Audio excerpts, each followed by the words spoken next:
তেঁতুলিয়ার উদ্দেশ্যে। উত্তরের হিমেল হাওয়া আর সবুজের সমারোহে ঘেরা এই যাত্রাটি ছিল আমাদের জন্য এক অন্যরকম অনুভূতির। গন্তব্য যখন তেঁতুলতলা ও সীমান্ত। তেঁতুলিয়ার অন্যতম আকর্ষণীয় স্থান হল তেঁতুলতলা, তবে আমাদের মূল রোমাঞ্চ শুরু হয় সেখান থেকে আরও কিছুটা সামনে যাওয়ার পর। তেঁতুলতলা থেকে মাত্র ১৭ কিলোমিটার দূরত্বে গেলেই দেখা মেলে বাংলাদেশ ভারত সীমান্তের সেই অসাধারণ দৃশ্য। বাংলাদেশ থেকেই দেখা যায় শিলিগুড়ি। সবচেয়ে বিস্ময়কর ব্যাপার হল এই সীমান্ত পয়েন্ট থেকে ভারতের শিলিগুড়ি শহর মাত্র ১৬ কিলোমিটার দূরে অবস্থিত। মহানন্দা নদীর পাড়ে দাঁড়ালে ওপারেই দেখা যায় শিলিগুড়ি ব্রিজ, যা দূর থেকে এক অপূর্ব স্থাপত্যের মতো দৃশ্যমান।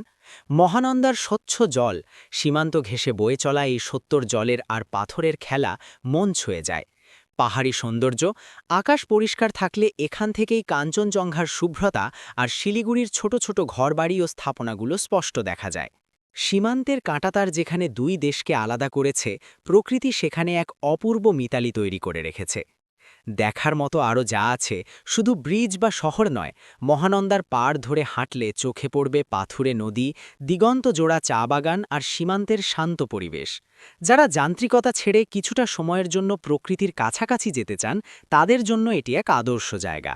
আপনার ভ্রমণটি আরও সুন্দর ও নিরাপদ হোক।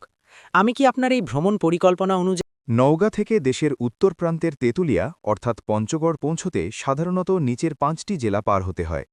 পর্যটক বা সাধারণ যাত্রীদের বোঝার সুবিধার্থে জেলাগুলোর ধারাবাহিক তালিকা নিচে দেওয়া হল। ১. নওগাঁ অর্থাৎ নওগণ। এটি আপনার যাত্রার শুরুর জেলা। নওগাঁ সদর বা মহাদেবপুর হয়ে পত্নীতলা হয়ে আপনি উত্তর দিকে অগ্রসর হবেন। ২. জয়পুরহাট অর্থাৎ জয়পুরহাট। নওগাঁ থেকে বের হয়ে প্রথমে জয়পুরহাট জেলা পার হতে হয়।